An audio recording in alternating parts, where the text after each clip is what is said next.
फतेहपुर गांव में भोला अपने बीमार पिता जगन्नाथ, माँ शांति और नई नवेली दुल्हन सुलेखा के साथ रहता था। भोला अपने खेत में सब्जियां उगाकर बाजार में ले जाकर बेचा करता था। उसकी शादी हुए अभी कुछ दिन ही हुए थे। नई नवेली दुल्हन को देखने के लिए रिश्तेदारों का उसके यहाँ आना जाना लगा हुआ था। एक दिन उसकी माँ शांति भोला से कहती है, भोला, जब से तुम्हारी शादी हुई है तब से रोज रिश्तेदारों का आना जाना लगा रह रहा है। उनकी मेहमान नवाजी करने के लिए भी काफी पैसे खर्च हो रहे हैं। तुम्हारी शादी या तुम्हारे पिताजी के इलाज के लिए पहले ही हमने काफी कर्जा ले लिया है। अब लगता है रिश्तेदारों की खातिर पानी के लिए भी कर्जा लेना पड़ेगा।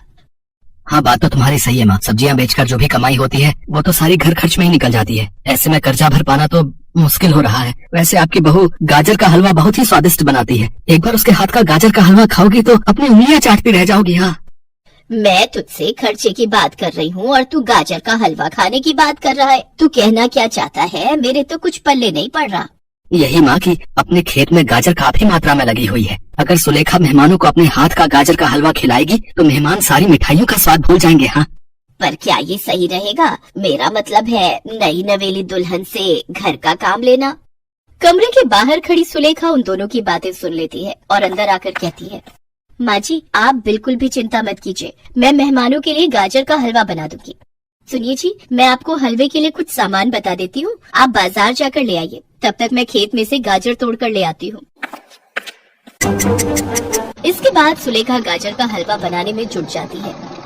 अरे वाह, अब हलवे की खुशबू तो बहुत ही अच्छी आ रही है भैया। हाँ, लेकिन आप चुप रहो। आपकी दवाइयाँ चल रही हैं और डॉक्टर ने आपको ये सब खाने से मना किया है। उसके गाजर के हलवे की खुशबू सुनकर पड़ोस की निर्मला आंटी आ पहुँचती है। शांति, अरे ओ शांति, कहाँ है तू? अरे आजा निर्मला, अंदर आजा।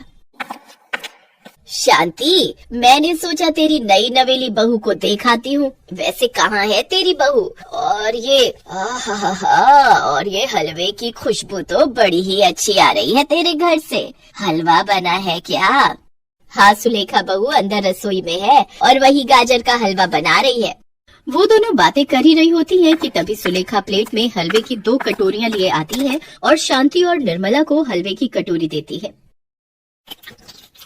भाई वाह, ऐसा शानदार हलवा तो मैंने आज तक नहीं खाया। सच में ऐसा लग रहा है कि कहीं बड़े होटल में बैठकर खा रही हूँ।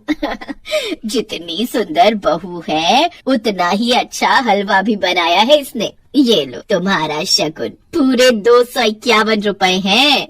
सच में बहू, हलवा बहुत ही स्वादिष्ट बना है। भोला बिल्कुल सही कह रहा था, तुम्हारे हाथों में तो जादू है, जादू। इस तरह घर में जो भी मेहमान आता वो सुलेखा के हाथ का हलवा खाकर उसको खुश होकर इनाम दे जाता। ऐसे ही करके सुलेखा के पास काफी पैसे इकट्ठा हो जाते हैं और वो सास को पैसे देते हुए कहती है, माँ जी ये लीजिए 7,000 रुपए। हलवे के बदले में जो सगुन मिला है उसे आप रख लीजिए। बाबूजी की दवाई या कर्ज कम होने में काम आएंगे। नहीं बहू, ये तेरी मेहनत का फल है और इस पर तेरा हक है। इसका मतलब आप मुझे अभी तक इस घर का हिस्सा नहीं समझती जो ऐसी बातें कह रही हैं? नहीं बहू, हमारे दिल में भी तेरे लिए उतनी ही जगह है जितनी की भोला के लिए। तो फिर माँ जी, मेरी हर चीज पर भी आपका उतना ही हक है जितना कि मेरा। अब तो ये पैसे रख लीजिए ना माँ जी। उसके ये कहने पर शांति वो पैसे रख लेती है। ऐसे ही समय बीतता जाता है। एक रोज भोला सब्जियां बेचकर वापस घर की तरफ लौट रहा होता है कि तभी एक तेज रफ्तार बस उसे टक्कर मारकर चली जाती है और उसे चोट लग जाती है। तभी वहाँ एक बड़ी सी कार रुकती है। उसमें शहर का बहुत बड़ा बिजनेसमैन राजवंश भंडारी बैठा होता है। गरीबों की मदद करने से वो कभी पीछे नहीं हटता। वो अपने ड्राइवर के साथ भोला को उठाता है और अपनी कार में बिठाकर हॉस्पिटल ले जाता है। भोला का चेकअप करने के बाद डॉक्टर राजवंश भंडारी से कहता है, इसके दाहिने हाथ की हड्डी फ्रैक्चर हो गई है और मैंने प्लास्टर कर दिया है, लेकिन इसे पूरी तरह ठीक होने में समय लगेगा। हे भगवान, ये क्या हो गया? मैं खेती का काम कैसे करूंगा? सब्जियां कैसे बेचूंगा? मेरा घर कैसे चलेगा? तुम घबराओ नहीं, जब तक तुम पूरी तरह से ठीक नहीं हो जाते तुम्हारी और तुम्हारे परिवार की जिम्मेदारी मेरी। नहीं नहीं साहब, आपने मेरे लिए इतना किया, वही मेरे लिए काफी है। अगर आप मुझे समय पर अस्पताल न लाते तो न जाने मेरा क्या होता। इसके बाद वो उसे अपनी कार से उसके घर छोड़ने जाता है। भोला की ऐसी हालत देखकर शांति, सुलेखा और जगन्नाथ रोने लगते हैं। हे भगवान, एक ही तो कमाने वाला था हमारे घर में, उसके साथ भी ये हादसा हो गया। पता नहीं अब हमारा घर खर्च कैसे चलेगा। घर की ऐसी हालत देखकर राजवंश को उन पर बहुत दया आती है और वो 10,000 रुपए शांति को देते हुए कहता है, माँ जी, ये कुछ पैसे हैं, इन्हें रख लीजिए, आपके काम आएंगे। नहीं नहीं साहब, हम ये पैसे नहीं रख सकते। रख लीजिए माँ जी, आपके काम आएंगे। राजवंश शांति को वो पैसे देकर वहाँ से चला जाता है। गांव का मुखिया उनके घर आता है और कहता है, क्या बात है, शहर का सबसे बड़ा बिजनेसमैन, आज तुम गरीबों के घर क्या कर रहा था भाई? लगता है अब तो मेरा कर्ज जल्दी ही वापस मिलेगा, और वो भी सूद समेत है। वो भला आदमी भोला को अस्पताल लेकर गया था और अब उसे घर छोड़ने आया था। आप तो मेरी हालत देख ही रहे हैं ना मुखिया जी, ऐसे में आपका कर्जा, वो भी सूद समेत, हम कैसे चुका पाएंगे? मैं कुछ नहीं जानता भाई, मैं कुछ नहीं जानता। हाँ, मुझे अपने पैसे जल्द से जल्द चाहिए, नहीं तो अगर घी सीधी उंगली से ना निकले तो मुझे उंगली टेढ़ी करनी भी आती है, बता रहे हैं। आप ठीक 1 महीने बाद आकर अपने पैसे ले जाइएगा, आपको आपके पैसे मिल जाएंगे और वो भी सूद समेत। सुलेखा के इतना कहते ही मुखिया वहाँ से चला जाता है।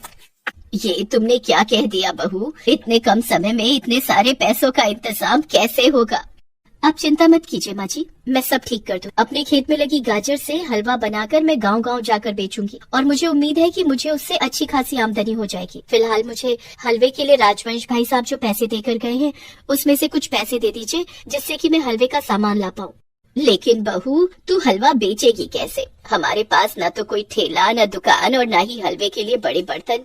बहू, तुम इतनी ठंड में अकेले बाहर जाकर हलवा कैसे बेचोगी?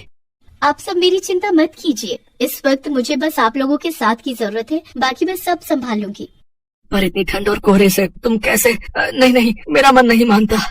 जब सिर पर जिम्मेदारियां पड़ती हैं ना, तो क्या ठंड और क्या गर्मी। और अब आपके साथ साथ ये घर और इस घर की जिम्मेदारियां मेरी भी हैं। बहू, हम तो तुझे पाकर धन्य हो गए। मुझे तो बस आप लोगों का आशीर्वाद चाहिए माँ जी। ऊपर वाले ने चाहा तो आपकी बहू 1 महीने के अंदर सारा कर्जा चुका देगी। हमारा आशीर्वाद हमेशा तुम्हारे साथ रहेगा बहू। इसके बाद शांति कुछ पैसे सुलेखा को देती है, जिससे सुलेखा बाजार जाकर हलवा बनाने का सामान और एक मटका खरीद लाती है। उधर शांति भी खेत से ढेर सारी गाजर तोड़ कर ले आती है। अगले दिन सवेरे जल्दी उठकर सुलेखा ढेर सारा गाजर का हलवा बनाती है और उसे मटके में भरकर अपने सिर पर उठाकर बेचने के लिए गांव-गांव निकल पड़ती है। हलवा ले लो हलवा, गाजर का गरम गरम हलवा, शुद्ध देशी घी, मावो और खोए से बना हलवा, एक बार खाओगे बार बार आओगे। सुलेखा के हलवे की खुशबू से लोग झट से उसका हलवा चखने के लिए दौड़े चले आते। 1 प्लेट लगा दो बहन। हाँ हाँ, अभी लो। वाह वाह वाह, कितना स्वादिष्ट हलवा है। आज माँ के हाथों के हलवे की याद आ गई। ये लो पूरे 100 रुपए। लेकिन हलवा तो 40 रुपए का है साहब। बहन जी, इस स्वादिष्ट हलवे के लिए तो 100 रुपए भी कम है। अगर यही हलवा मैं किसी रेस्टोरेंट में बैठकर खाता तो उसके 300 या 400 रुपए देने पड़ जाते मुझे। रखो रखो, ये तुम्हारी मेहनत के हैं, रखो। आपका बहुत बहुत शुक्रिया साहब। धीरे धीरे और भी ग्राहक सुलेखा का गाजर का हलवा खाने लगे।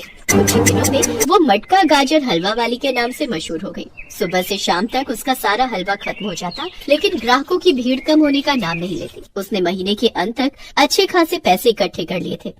माँ जी, मुखिया कल आता ही होगा। ये उसके कर्ज के पैसे हैं और ये उसका मोल, उसको दे देना। जीती रहो बहू, भगवान तुम्हारे काम में खूब बरकत दे और तुझे सदा खुश रखे। 1 महीना पूरा हो गया था। अब भोला भी पूरी तरह ठीक हो गया था। सुलेखा, अब मैं पूरी तरह ठीक हो गया हूँ। अब तुम्हें गांव-गांव जाकर हलवा बेचने की जरूरत नहीं पड़ेगी। लेकिन अगर हम दोनों मिलकर घर चलाएंगे तो घर में कभी पैसों की कमी नहीं होगी। ठीक है, जैसा तुम्हें ठीक लगे। इसके बाद दोनों मिलकर एक एक ठेला खरीद लेते हैं। जहाँ एक तरफ ठेले पर भोला अपने खेत की सब्जियाँ बेचता, वहीं उसके बगल में सुलेखा मटके वाला गाजर का हलवा नाम से अपना ठेला लगाकर हलवा बेचती। अब उनके पैसों की कमी दूर हो चुकी थी और वो दोनों खुशी खुशी मिलकर साथ साथ अपना काम करते।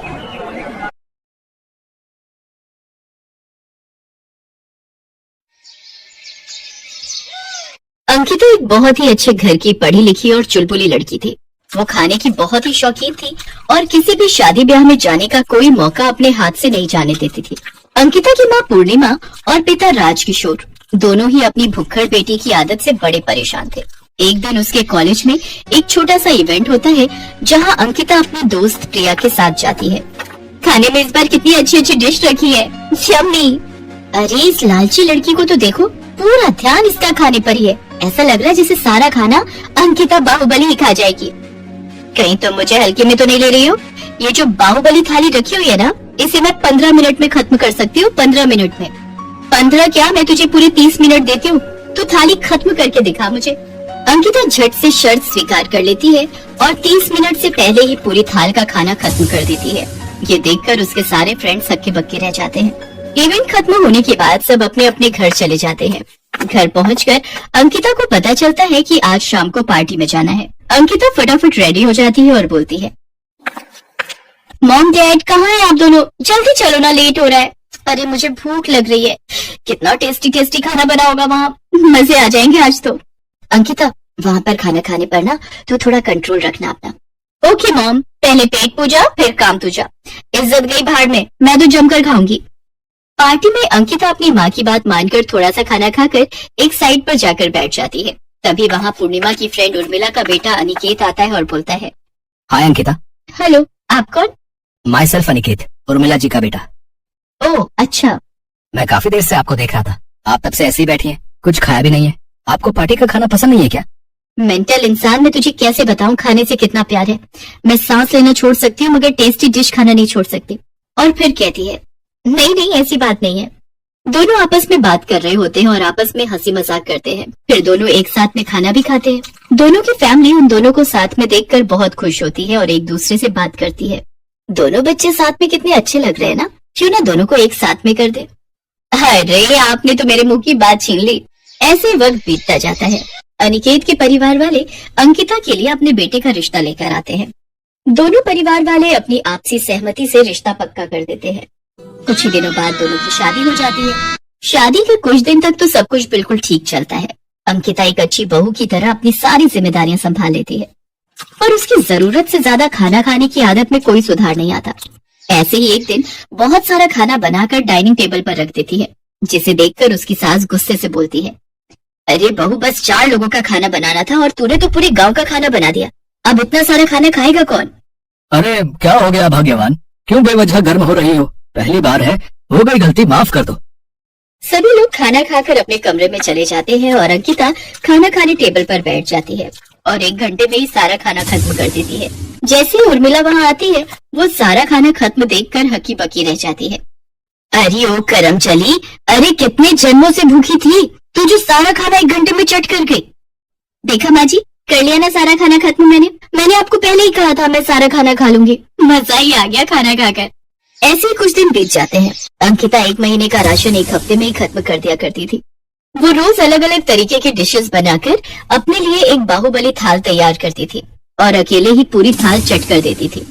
उसकी इस आदत से सभी घर वाले बहुत परेशान हो गए थे। धीरे धीरे अंकिता मोटी होने लगी थी और एक दिन अंकिता खुद को मिरर में देखकर बोलती है, हाय रे अंकिता, तू कितनी मोटी हो गई है, पर क्यूट भी लगती है। नजर ना लगे तुझे। अरे क्यूट नहीं, भैंस लग रही हो खा खा कर। जी, आप ऐसा क्यों बोल रहे हो? सही बोल रहा है तू बेटा, ये तो पूरे शहर का खाना अकेले ही खा लेती है। महारानी जी के लिए तो बाहुबली थाल भी छोटी पड़ जाती है। क्या है, आप लोग मुझे खाने देंगे या नहीं? अरे बंदे को जितनी भूख होगी उतना ही तो खाएगा ना।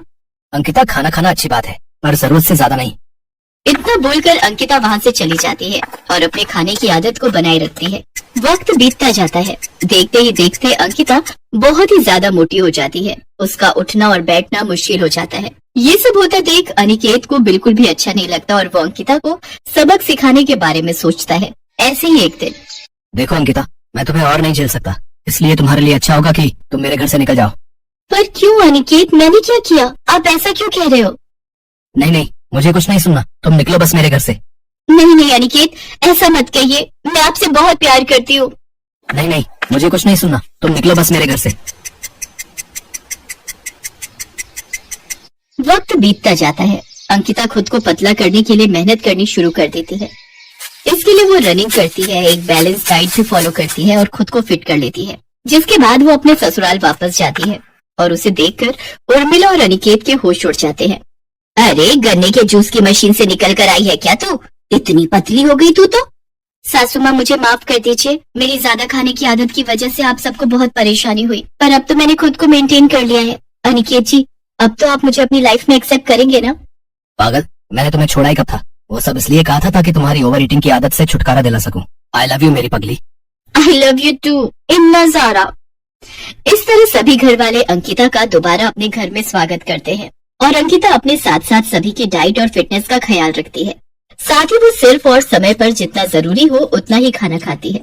ये सब देखकर अंकिता की सास को और अनिकेत को बहुत खुशी होती है, जिसके बाद सभी लोग मिलकर एक साथ खुशी खुशी रहना शुरू कर देते हैं।